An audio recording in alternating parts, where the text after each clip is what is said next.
નમસ્કાર દર્શક મિત્રો, મિરર ઓફ ધ વર્લ્ડ ન્યૂઝમાં આપ સૌનું હાર્દિક સ્વાગત છે।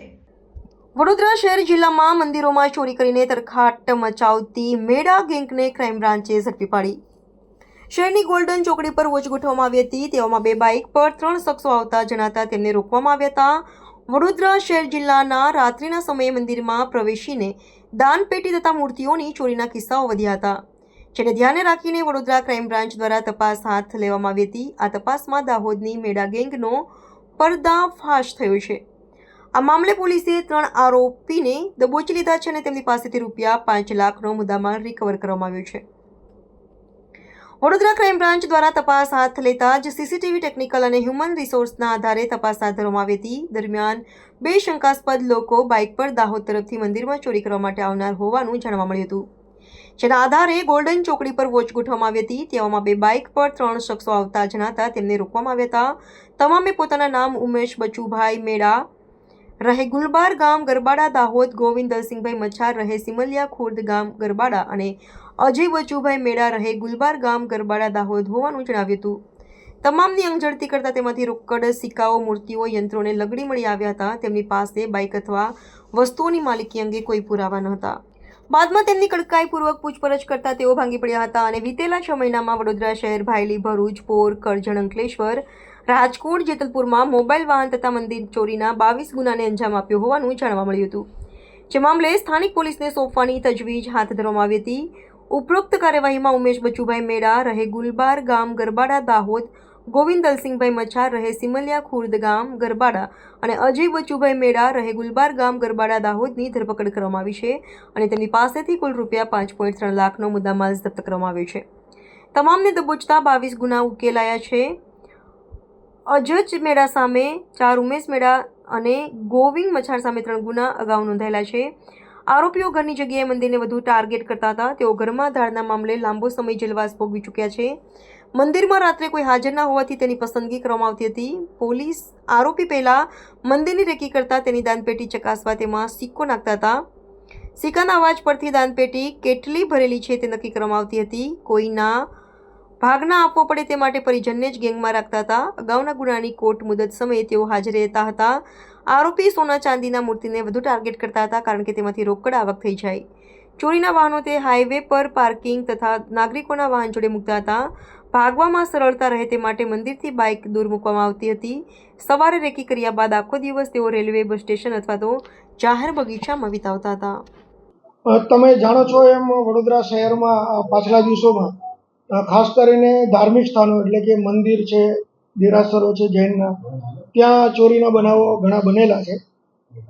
એમાં એક ગેંગ સક્રિય હતી, એની અમને માહિતી મળેલી અને ક્રાઇમ બ્રાન્ચની ટીમ ઘણા સમયથી એના પર વર્કઆઉટ કરી રહી હતી। એની અમને ગઈકાલે એક સફળતા મળી છે। 3 આરોપીઓ આ કામે અમે પકડ્યા છે। એમાં 2 સગા ભાઈઓ છે, ઉમેશભાઈ બચુભાઈ મેડા અને અજયભાઈ બચુભાઈ મેડા, અને ત્રીજા એના સાગરીત છે ગોવિંદ દલસિંહભાઈ મચ્છાર। આ 3 દાહોદ જિલ્લાના છે અને તેમની ગઈકાલે અમે ધરપકડ કરી અને પૂછપરછ કરતા ટોટલ 11 ગુના તેઓએ કબૂલેલા છે।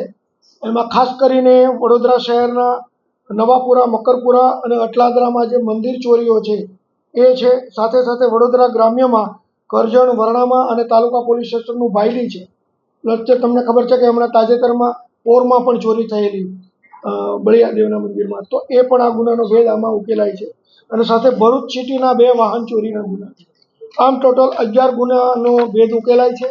એ સિવાય પણ બીજા ઘણા એણે ગુના કર્યા છે એવી એની કબૂલાત છે, પરંતુ અમે દફતરે જોઈએ છીએ એ રેકોર્ડ ઉપર આવા કોઈ ગુના દાખલ થયા છે કે કેમ। એવા બીજા એણે 10 બનાવો પણ પોતાની રીતે કબૂલેલા છે।